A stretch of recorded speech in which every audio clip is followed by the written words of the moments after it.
The Magic Porridge Pot.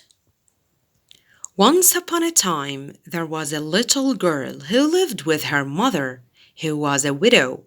They were so poor that one day they found they had nothing left to eat. The little girl went off into the woods to play. She was so hungry that she began to cry. An old woman came up to her. "Why are you crying, my child?" she asked. "Because I'm so hungry," said the little girl.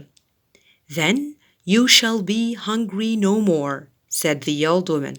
She gave the little girl a small cooking pot. Then the old woman said, "When you are hungry, just say to the pot, 'Cook, little pot, cook.' It will cook some very good porridge for you." "When you want the pot to stop cooking," went on the old woman, "you must say, 'Stop, little pot, stop.'" The little girl was so hungry that she wanted some porridge at once. So she said to the little pot, "Cook, little pot, cook." The little cooking pot did as it was told and began to cook some porridge. The little girl could hardly wait to try some. When the porridge was cooked, the little girl said, "Stop, little pot, stop." The porridge tasted very good, and the little girl ate every little bit of it.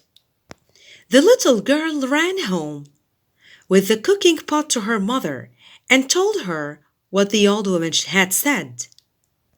"Now our worries are over," said her mother happily. "The little pot will keep us well fed." Whenever they were very hungry, they said to the cooking pot, "Cook, little pot, cook." The porridge was always very good, and they always enjoyed it.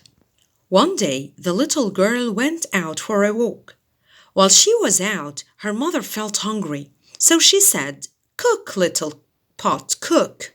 The pot began to cook some porridge. The mother began to eat it. It was very good porridge, and she enjoyed it. She was so busy eating the porridge that she forgot to tell the pot to stop cooking. The pot went on and on, cooking more and more porridge. Soon the porridge began to come over the top of the little cooking pot.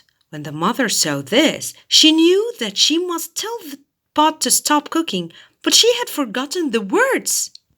The pot just went on and on, cooking more porridge. Soon there was porridge all over the table and all over the kitchen floor.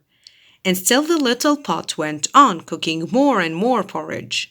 Soon all the house was full of porridge, and still the little pot went on, cooking more and more porridge. Soon the house next door was full of porridge, and still the little pot went on, cooking more and more porridge.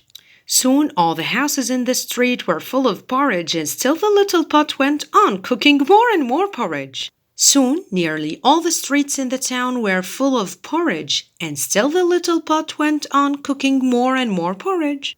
All the people from all the houses came out into the streets. No one knew how to stop the little pot from cooking more and more porridge. It just went on and on, cooking more and more porridge. The little people in the town began to think that soon all the world would be filled with porridge. Just as the porridge was reaching the last house in the town, the little girl came back from her walk.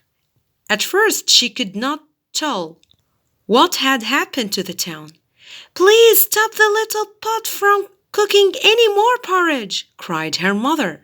The little girl said, "Stop, little pot, stop." And then, at last, the little pot did stop cooking porridge. But anyone who wants to go into that town now will have to eat his way through a lot of porridge.